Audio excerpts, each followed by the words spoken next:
Hello and welcome to W S cube tech. मैं हूं BK Singh और आज के इस मैटलैब सिमुलिंक ट्यूटोरियल के अंदर हम देखने वाले हैं user defined functions in Simulink.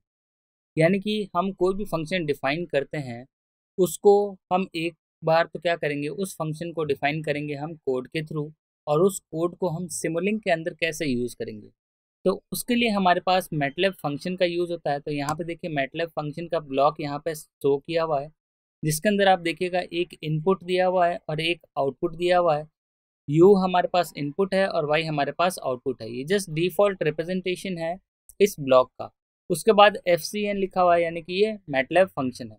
जब आप इसके पैरामीटर्स के अंदर जाएंगे तो इसकी डिटेलिंग शो हो जाएगी। तो सबसे पहले देखते हैं कि ये जो हमने ब्लॉक लिया है, ये ब्लॉक का सोर्स क्या है, यानी कहाँ से हम इस ब्लॉक को अपने मॉडल फाइल के अंदर इंक्लूड करते हैं। तो ये हमने एक मॉडल फाइल बना रखा है और यहाँ पे मैंने लिख रखा है user defined function in Simulink. और हमने जो ये ब्लॉक लिया है, ये ब्लॉक लिया है, आप जैसे ही यहाँ पे देखिए सिमुलिंक लाइब्रेरी ब्राउजर के ऊपर क्लिक करेंगे तो ये जो हमारे सिमुलिंक लाइब्रेरी ब्राउजर है, यहाँ देखिए लेफ्ट के अंदर, तो यहाँ पे जाइएगा, आप देखिए सिमुलिंक के अंदर जाएंगे आप, यहाँ यूज़र डिफाइंड फंक्शन लिखा हुआ आएगा। तो यूज़र डिफाइंड फंक्शन जब भी आप प्रेस करेंगे तो आप देखिएगा जो मैटलैब फंक्शन है वो यहाँ पे आ जाएगा। तो जिस पे मैटलैब का सिंबल बना हुआ है उसको आपको ड्रैग एंड ड्रॉप करना है अपने मॉडल फाइल के अंदर। तो चलिए यहाँ पे इसको ऐसे ड्रैग एंड ड्रॉप कर सकते हैं अपने मॉडल फाइल के अंदर। मैंने ऑलरेडी यहाँ पे कर रखा है तो दूसरे की ज़रूरत नहीं है, तो यहाँ पे इसको हम डिलीट कर देते हैं। तो ये रहा हमारा मैटलैब फंक्शन। अब इसके अंदर हम क्या करेंगे कि हम कुछ इनपुट देंगे और इस मैटलैब फंक्शन को हम खुद डिफाइन करेंगे कि हमारे डेफिनेशन के अकॉर्डिंग ये काम कैसे करेगा। तो चलिए सबसे पहले इस मैटलैब फंक्शन जो ब्लॉक है उसको क्लिक करते हैं और उसके अंदर देखते हैं कि कौन कौन से पैरामीटर है। तो अब जैसे ही इस पर डबल क्लिक करेंगे तो यहाँ पे देखिए एक कोड खुल गया जिसके अंदर आपका लिखा हुआ आ रहा है मैटलैब फंक्शन। तो इसको थोड़ा बड़ा कर देते हैं। यहाँ पे देखिए ये फंक्शन लिखा हुआ आ गया। तो फंक्शन के अंदर हमारे पास y आउटपुट है और फंक्शन u हमारे पास इनपुट है। तो ये फंक्शन लिखा हुआ आ गया है, फंक्शन बना हुआ आ गया। आपको इसको डिफाइन करना है कि किस डेफिनेशन के अकॉर्डिंग आपका आउटपुट y आएगा। अगर आपने कुछ भी नहीं किया, यहाँ पे कुछ भी डेफिनेशन नहीं दिया, तो u इक्वल्स टू वाई है, यानी जो इनपुट में आएगा वो एज इट इज आउटपुट के अंदर चला जाएगा। तो अभी हम इसको चेंज करेंगे कोड के अंदर कि इनपुट के अकॉर्डिंग हमारा आउटपुट कैसे चेंज होता है। तो सबसे पहले हम इनपुट डिफाइन कर देते हैं। तो चलिए वापस सिमुलिंक के अंदर चलते हैं और इसके अंदर हम इनपुट ले लेते हैं। इनपुट लेते हैं हम एक रिपीटिंग सीक्वेंस स्टेयर ले लेते हैं। तो हम सोर्सेस के अंदर जाते हैं। सोर्सेस के अंदर से यहाँ पे देखिए ये रहा रिपीटिंग सीक्वेंस स्टेयर। इससे हम क्या करेंगे कि जो इनपुट आ रहा है उसको हम चेंज कर सकते हैं। तो इस पर डबल क्लिक करेंगे तो आप देखिए ये जो हमारे पास वेक्टर ऑफ आउटपुट वैल्यू, यानी आउटपुट में क्या आने वाला है वो वैल्यू यहाँ पे प्री डिफाइंड है। आप चाहें तो इस वैल्यूज़ को चेंज कर सकते हैं। तो मैं यहाँ पे इसको एज इट इज़ रहने देता हूँ। ये 3 1 4 2 1 आ रहा है, तो इसको एज इट इज़ अभी ओके कर देता हूँ और यहाँ पे मैं कनेक्ट कर देता हूँ। और उसके बाद मुझे अगर आउटपुट देखना है तो आउटपुट देखने के लिए हम सिंक के अंदर जाएंगे और इसके अंदर हम स्कोप ले लेंगे। स्कोप को ड्रैग एंड ड्रॉप करेंगे अपने मॉडल फाइल के अंदर और इसको कनेक्ट कर देंगे। तो चलिए इस हिसाब से तो क्या हुआ कि यूनिडायरेक्शनल फंक्शन ब्लॉक हो गया जिसके अंदर हमने इनपुट दिया और आउटपुट वाई आ गया और ये हमारे पास स्कोप आ गया। अगर हम इसको रन करते हैं ऐसे ही विदाउट सेविंग तो क्या एरर देता है या रन होता है, उसको हम एक बार चेक करते हैं। तो जैसे ही हमने रन किया आप देखिए यहाँ पे एरर दे देगा। एरर क्या दिया हुआ है कि प्रोग्राम फाइल जो है अपना, यहाँ पे देख सकते हैं, यहाँ पे लिखा हुआ आएगा एरर्स।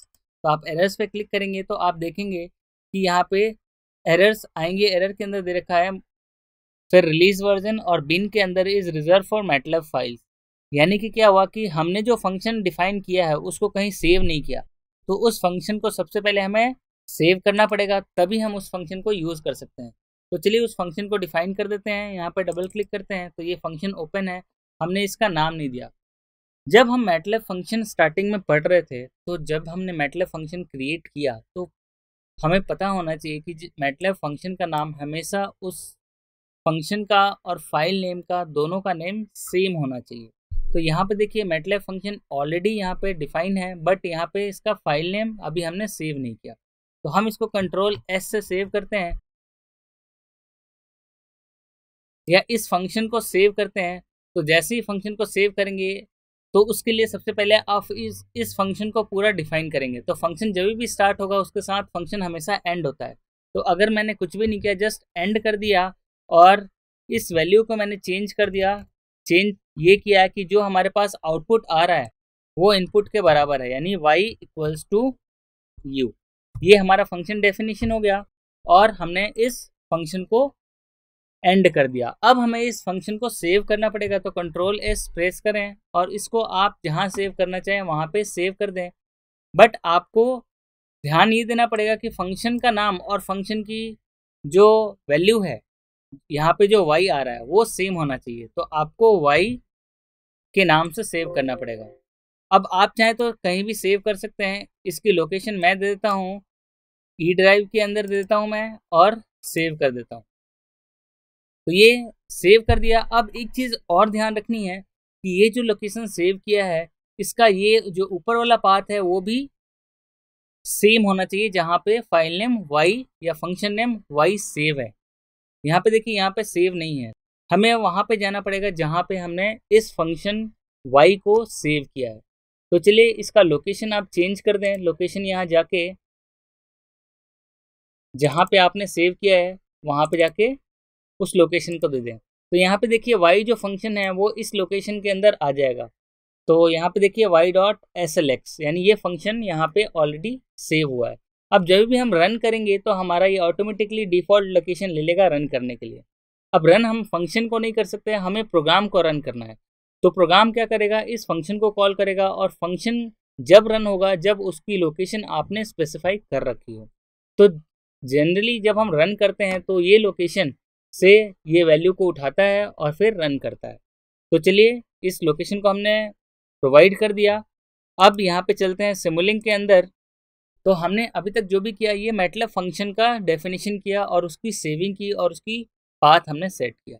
अब हम रन कर सकते हैं इसको। तो रन करने के लिए आप यहाँ पे टाइमिंग सेट कर सकते हैं। मैं यहाँ पे डिफ़ॉल्ट 10 सेकंड ही रहने देता हूँ और इसको रन करता हूँ। तो देखिए अभी रन किया मैंने।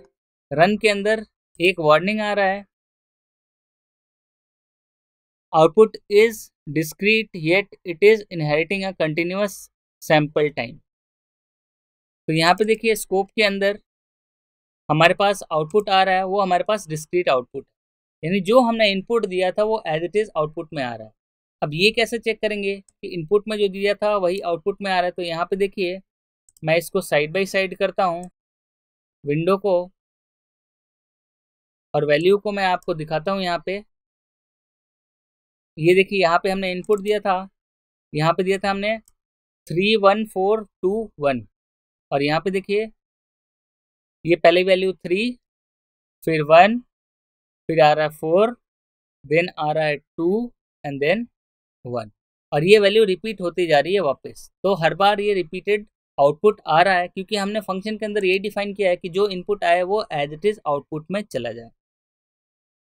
अब इस फंक्शन को डिफाइन करना है अपने लॉजिक के अकॉर्डिंग। अभी तो हमने ये ब्लॉक अगर ये डायरेक्टली इनपुट में दे दूं, जो यू है वो अभी हमारे पास आउटपुट के अंदर y आ रहा है, वो दोनों सेम है। तो अगर मैं इन दोनों को स्कोप के अंदर चेक करना चाहूँ तो अभी दोनों वैल्यू हमारे पास सेम आएगी। देखिए यहाँ पे मैं डबल क्लिक करता हूँ और इसके अंदर नंबर ऑफ इनपुट्स यानी नंबर ऑफ एक्सेस को चेंज कर देता हूँ ताकि हम दोनों वैल्यूज़ को एक साथ चेंज करें। तो नंबर ऑफ एक्सेस को 2 कर दिया और ओके कर दिया और फिर इसको हम कनेक्ट कर देते हैं। यहाँ पे देखिए ये हमारे पास आउटपुट आ जाएगा और ये हमारे पास इनपुट आ जाएगा।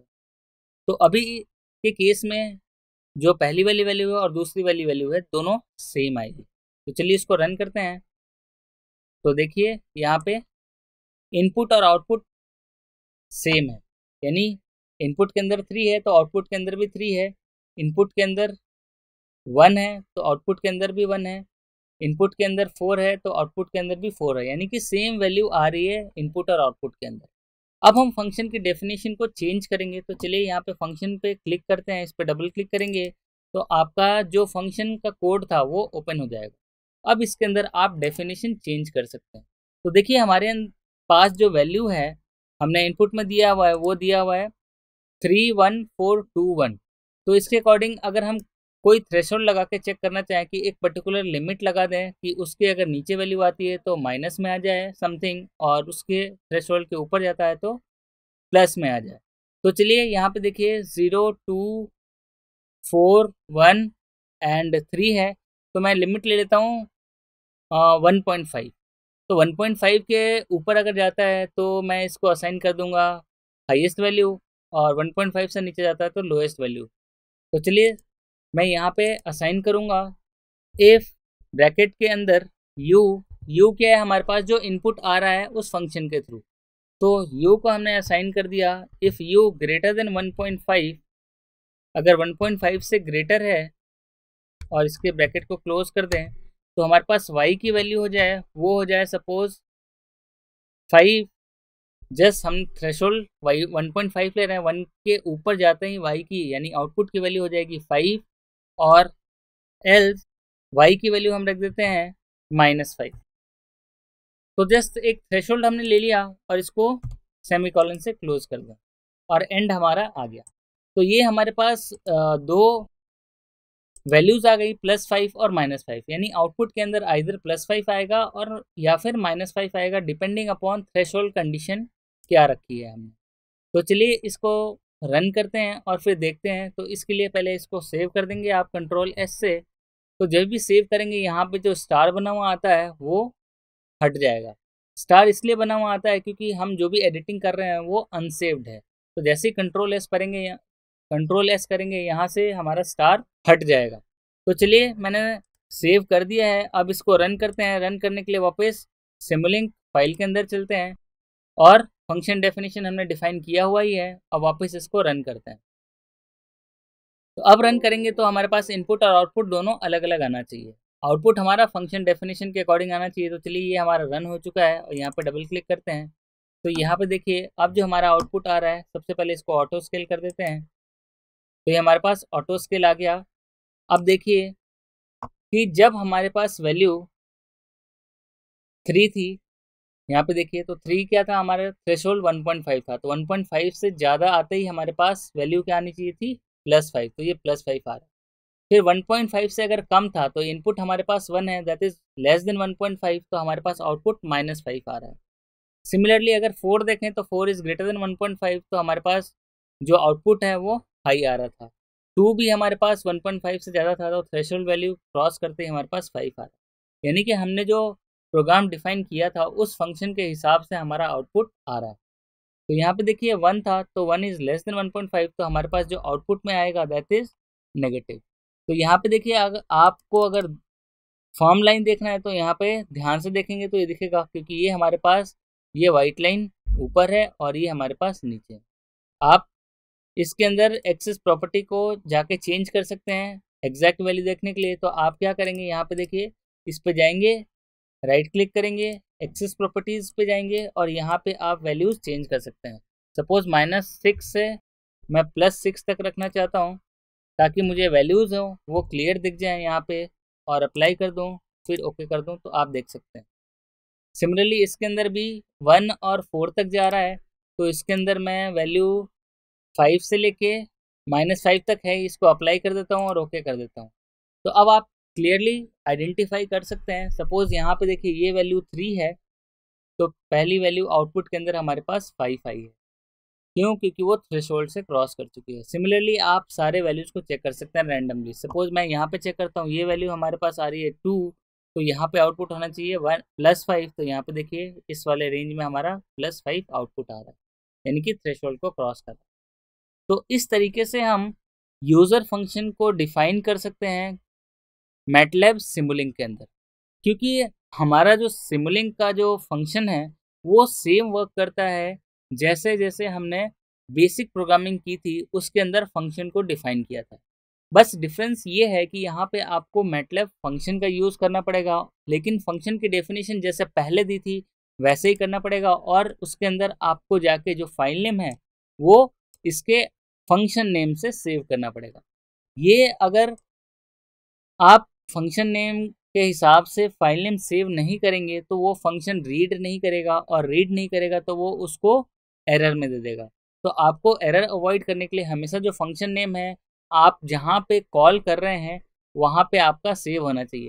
अगर क्या होगा, मैं इस लोकेशन को चेंज कर देता हूँ, यानी कि इसके पाथ को चेंज कर देता हूँ, तो जैसे ही पाथ चेंज करूँगा तो क्या होगा कि ये फाइल इसको मिलेगा नहीं, और मिलेगा नहीं तो वो एरर दे देगा। तो चलिए एक बार मैं इसकी पाथ चेंज करता हूँ, तो आप देखिएगा यहाँ पे बटन, और यहाँ से मैं दूसरा लोकेशन दे देता हूँ। चलिए जहाँ पे हमारा ये फाइल नेम है नहीं, तो चलिए अब वापस सिमुलिंक में चलते हैं और इसको रन करते हैं। तो देखिए मैं इसको रन करूँगा तो हमारे पास ये आउटपुट के अंदर वार्निंग दे देगा। तो यहाँ पे देखिए ये हमारे पास सेम डिस्क्रीट वैल्यू दे रहा है, और inheriting blocks inherit continuous sample time, its behaviour is same as that of the memory block. तो इस टाइप का एरर देगा। और अगर मैं इसको और डिटेल में जाऊं तो आप एरर पे क्लिक करेंगे तो ये आपको दे देगा कि कहाँ कहाँ पे एरर है। तो चलिए अभी उतने डिटेल में हम अंदर नहीं जा रहे हैं, अभी हम अपने ब्लॉक पे जा रहे हैं और इसकी आउटपुट को चेक कर रहे हैं। तो यहाँ पे देखिए जब हमने लोकेशन चेंज किया तो ये हमारे पास इनपुट ही नहीं ले रहा, तो यानी कि जहाँ पे एरर आया वहाँ पे आपका ये रिपीटिंग सीक्वेंस, यहाँ पे देखिए रेड कलर लाइन स्टार्ट हो गया। तो इसका मतलब यहाँ पे एरर है, ये इनपुट नहीं ले रहा है। तो आपको जहाँ पे आपने फंक्शन सेव किया है वहीं पे आपको उसका लोकेशन देना पड़ेगा। तो चलिए मैंने वापस लोकेशन सेट कर दिया और फिर इसको रन करते हैं। तो जैसे ही इसको हम वापस से रन करेंगे तो यहाँ पे देखिए कोई एरर नहीं आ रहा है। अब इसको डबल क्लिक करेंगे तो हमारे पास आउटपुट वापस आ गया।